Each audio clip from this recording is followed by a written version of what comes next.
tujuan hasil yang diharapkan di Sematren kan ada 3. Pertama, ini bukan ngopi, apa tuh ngopi, Pak? Puasanya.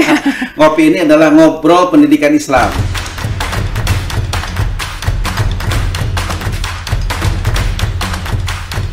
Assalamualaikum warahmatullahi wabarakatuh. Selamat pagi semuanya. Kami di sini bertemu lagi dalam acara podcast Sapa seputar aktual pendidikan Distrik Jabar. Hari ini kita kedatangan tamu spesial nih. Ada Bapak Deden Saiful Hidayat MPD, Kepala Bidang Pendidikan Khusus dan Layanan Khusus, sekaligus Ketua Pelaksana Sematren Ramadan tahun 2023.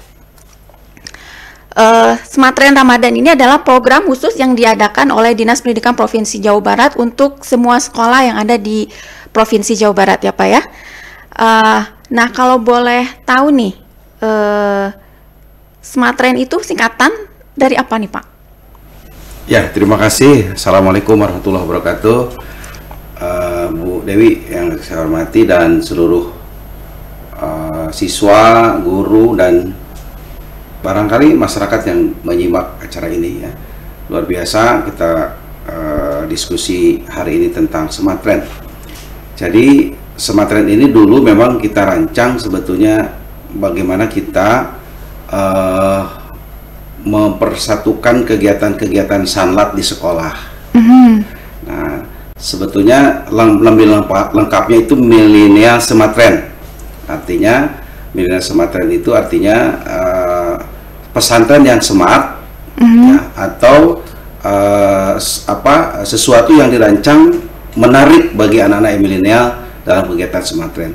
Karena kita tahu biasanya kalau pesantren kilat itu ya gitu-gitu aja lah kegiatannya. Nah, kita rancang menjadi sesuatu yang menarik, bisa dikelola oleh anak-anak muda juga, dan hasilnya bisa nanti dinikmati oleh anak-anak kita juga begitu. Oke. Nah, menarik banget ya, Sematren Ramadan ini memang dikhususkan untuk siswa-siswi SMA, SMK, dan SLB di Provinsi Jawa Barat ini supaya lebih terarah mungkin ya Pak ya. Sekarang itu sebenarnya fungsi dari Sematren sendiri itu apa nih Pak nih? Ya, prinsipnya pertama tujuan Sematren itu ada 4. Yang pertama menumbuhkan budi pekerti ya, prinsipnya, karena gimana pun bahwa proses pendidikan dan ujung-ujungnya adalah bagaimana meningkatkan budi pekerti. Nah, dengan Sematren ini diharapkan budi pekerti anak-anak kita semakin baik, semakin tumbuh, diasah dengan kegiatan Ramadan yang selama 1 bulan. Kemudian yang paling pokok sebetulnya adalah kegiatan Sematren ini meningkatkan keimanan, ketakwaan anak-anak kita ya.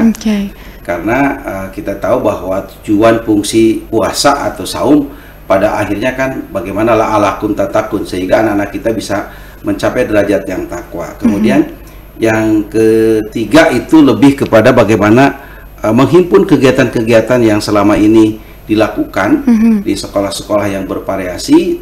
Oleh karena itu kita coba diarahkan menjadi sebuah kegiatan yang menarik bagi anak kita.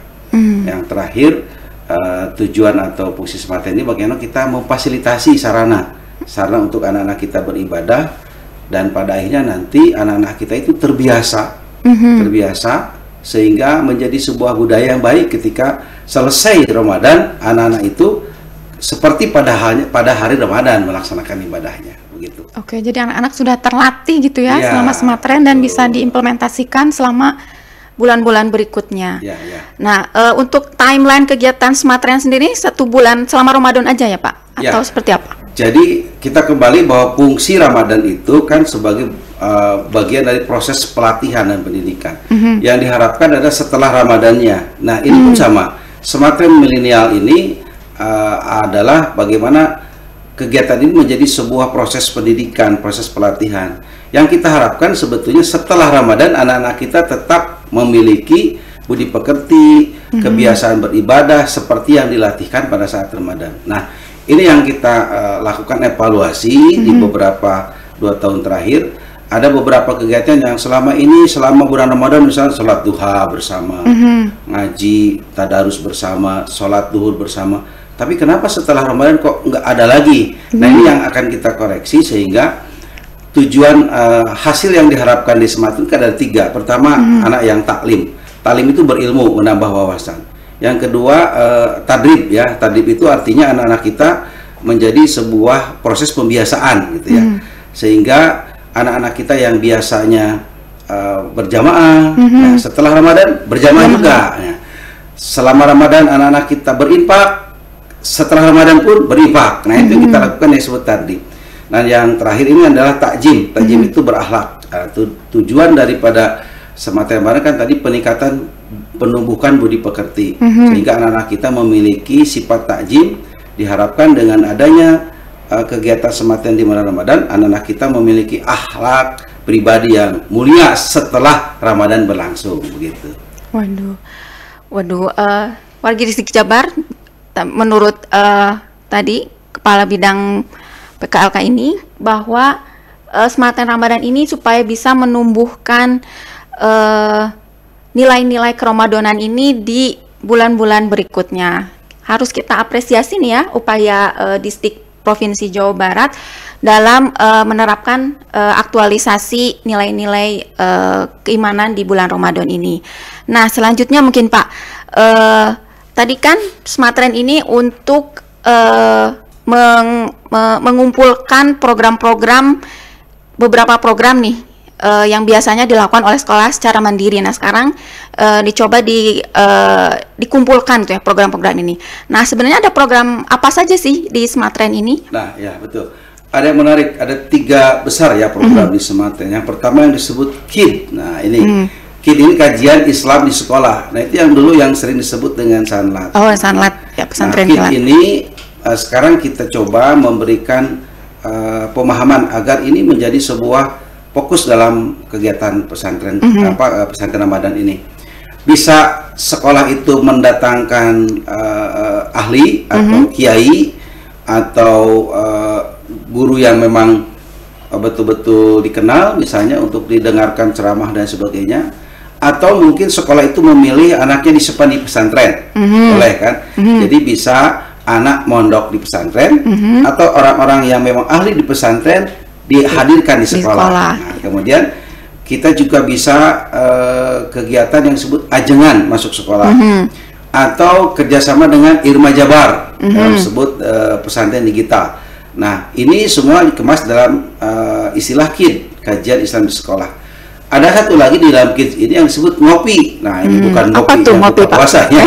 Ngopi ini adalah ngobrol pendidikan Islam. Oh, oke. Itu disilahkan kepada semua cabang dinas mengadakan kegiatan.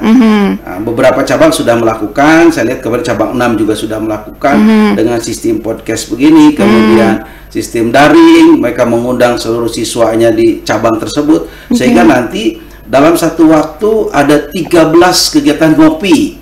Kalau tahun yang lalu kan 1 kegiatan ngopi di provinsi. Nah, sekarang kita coba sebar. Supaya yang ikutnya jauh lebih banyak, ilmunya yang datang juga jauh lebih banyak. Nah, itu kegiatan yang disebut dengan KID. Yang kedua ada kegiatan yang disebut berhias. Nah, ini ya, kenapa istilah berhias? Berhias itu singkatan dari berbudaya, habituasi, iman, akhlak sehari-hari. Nah, ini yang tadi tekankan itu. Dengan kegiatan di bulan Ramadan, ya, sehingga akan terjadi sebuah habituasi, pembiasaan.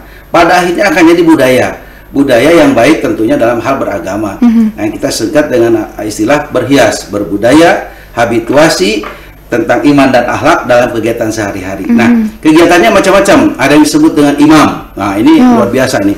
Imam itu singkatan dari infak masal aktualisasi Masagi. Kita kan ada Jabar Masagi. Di dalam Jabar Masagi itu lebih ke arah pendidikan karakter. Nah, bagaimana di dalam konsep Jabar Masagi itu ada istilah saling berbagi. Nah, yang disebut dengan dalam agama kita kan disebutnya adalah infak. Nah, ini kita budayakan. Tahun yang lalu berhasil kita mengumpulkan angka 4,4 miliar. Wah, dari sekian siswa. Tapi itu sebenarnya kecil. Ya, kecil. Perhitungan kita kalau satu siswa ada 1.000 sehari saja, infak itu bisa menghasilkan di angka 181 miliar. Wah, Masya Allah. Kalau memang ini dibiasakan ya.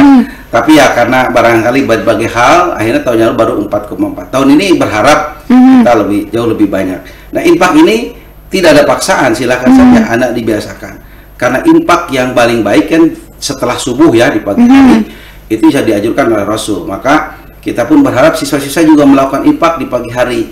Berapapun silahkan, nanti dikumpulkan di sekolah, didata di sekolah pakai aplikasi Imam, tinggal laporan ke kita, dan silahkan penggunaannya pun bisa dilakukan langsung oleh sekolah. Bisa untuk membantu fakir miskin, kemudian lansia, atau membantu fasilitas masyarakat yang ada di situ. Misalnya ada masjid yang toiletnya mohon maaf nih rusak atau tidak berjalan baik, nah boleh dilakukan dari kegiatan imam. Uangnya tidak cukup, boleh dari tiap sekolah bergabung. Nah, nanti di situ akan ada hasil bahwa toilet ini hasil dari infak anak-anak kita. Nah itu, nah ini yang sering saya sampaikan dan kita tekankan agar setelah sahur pun dilakukan, karena ini akan jadi sebuah hal yang luar biasa dalam hal kebiasaan infak, dan anggaran yang masuk pun luar biasa, bisa digunakan berbagai hal, terutama untuk mengatasi kemiskinan, membantu pihak-pihak yang membutuhkan. Saya pikir ini dilakukan. Nah, ke depan kita akan melakukan kerjasama dengan Basnas juga dalam pengumpulan ini. Yang kedua ada yang disebut gerakan wakaf Al-Quran. Tahun ini baru pertama ya kita lakukan. Gerakan wakaf Al-Quran ini adalah gerakan di mana semua siswa, guru itu boleh menyumbang atau memberikan Al-Qur'annya, dikumpulkan di sekolah dan nanti disalurkan kepada lembaga-lembaga pendidikan, madrasah, kemudian masjid jami ya. Dan itu nanti didata oleh kita. Kemudian yang paling penting juga ada yang disebut rantang pramuka. Apa tuh Pak, rantang? Nah, kalau rantang istilah Sunda kan apa itu tempat makanan ya. Itu istilah saja kita sebut rantang. Jadi intinya adalah mereka harus berbagi makanan kepada untuk berbuka. Untuk berbuka. Itu bisa dilakukan misalnya, aduh saya sekarang nih punya makanan ini di rumah, serahin kepada yang membantu yang membutuhkan. Itu yang kita lakukan. Filosofinya adalah berbagi. Ya, berbagi makanan sekecil apapun yang dimiliki oleh anak kita itu dibagikan kepada yang membutuhkan. Nah, kemudian ada juga penulisan mushaf Al-Quran. Nah, ini sudah tiap tahun kita kerjasama dengan salah satu yayasan. Diharapkan anak tidak hanya pandai membaca, tapi anak juga pandai menulis huruf Arab ya, dalam hal ini menulis Al-Quran. Kemudian dengan mushaf Al-Quran ini selain dia membaca, paling tidak kalau menulis dia hafal beberapa ayat yang kita lakukan. Nah, itu kegiatan yang disebut dengan berhias. Nah, satu lagi itu ada kegiatan dulu buka bersama siswa, tapi karena ada edaran tidak boleh buka puasa bersama, maka lebih diarahkan kepada bagaimana silakan event-event itu diserahkan oleh sekolah, tapi hanya sampai batas pukul 17.30. Setelah itu silakan buka masing-masing di rumahnya masing-masing. Itu barangkali kegiatan-kegiatan. Nah, waktunya itu sudah mulai di tanggal 27 kemarin, 27 Maret 27 ya? Maret, diakhiri di tanggal 17 atau 18 April sebelum anak-anak kita libur menghadapi Idul Fitri. Gitu. Kalau tadi untuk program untuk guru dan tenaga kependidikannya hanya ada di gerakan wakaf Al-Quran saja ya, atau boleh ikut serta ya? Tadi yang imam juga mungkin guru-guru juga ikut imam, kemudian ngopi. Saya pikir itu bagian dari wahana bagi guru juga.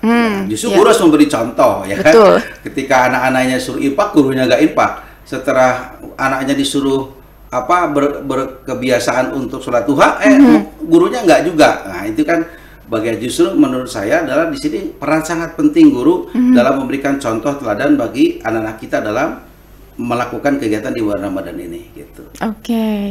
Ya, ini terakhir nih Pak, mungkin ada himbauan atau pesan yang ingin disampaikan kepada siswa, guru, kepala sekolah mungkin atau kepada para cabang dinas pendidikan yang ada di Jawa Barat terkait Smart Train ini? Ya, pesan kami dari dinas pendidikan atau panitia secara umum adalah silakan bahwa pedoman sudah kita lakukan, inovasi silakan dilakukan di sekolah-sekolah, tapi paling tidak beberapa hal yang sudah kita sampaikan dalam bentuk panduan itu dijalankan. Kemudian yang paling penting lagi adalah bagaimana mengevaluasi setelah Ramadan ini harus dijalankan setelah kegiatan Ramadan. Dengan demikian maka tadi proses habituasi, kemudian budaya anak-anak kita untuk berbagi kemudian melakukan kegiatan yang baik dalam bulan Ramadan itu juga dilakukan di setelah Ramadan. Nah, yang paling akhir adalah silakan cabang dinas mengkoordinasikan setiap kegiatan, kemudian selalu melaporkan kepada kita apa yang terjadi di setiap kegiatan-kegiatan sehingga koordinasi kita semakin baik dalam rangka meningkatkan ini. Terakhir, lakukanlah evaluasi agar kegiatan ini nanti mungkin ada inovasi lagi di tahun depan. Kira-kira kegiatan apa? Nah, itu silakan sebagai bagian dari bentuk bagaimana kita terus meningkatkan layanan pendidikan bagi anak-anak kita di Jawa Barat ini. Iya, baik. Tadi untuk mendokumentasikan laporan tadi ya di imam dan program-program lainnya, ini nanti harus melaporkan di website khusus ya Pak? Ya, betul. Nah, kalau boleh tahu apa nih Pak website? Website-nya bergabung di website Disdik, ya. Tapi kita nanti masuk di program imam. Itu kan nanti ada diklik di situ ada imam, ada wakaf Al-Quran, ada rantang pramuka. Nanti di situ teman-teman di sekolah maupun teman-teman cabang dinas melaporkan dengan memasuki di aplikasi yang sudah kita siapkan. Oke, jadi wargi Distrik Jabar nanti jadi semua orang nanti bisa mengakses ya Pak. Semua sekolah nanti bisa melihat. Semua sekolah bisa. Ya, bisa melihat laporan semua program Smartren ini di website Distrik Jabar. Nanti masuk aja dulu ke website Distrik Jabar. Nanti akan ada tombol khusus mungkin ya tentang Smartren ini. Nah, terima kasih banyak nih Pak Kabid atas waktunya dan informasinya tentang Smartren Ramadan yang diadakan di Distrik Jabar tahun 2023 ini. Dan jangan lupa warga Distrik Jabar untuk tetap stay tune di podcast Sapa Distrik Jabar, dan hanya mengingatkan kembali untuk bisa like dan subscribe di YouTube Distrik Jabar.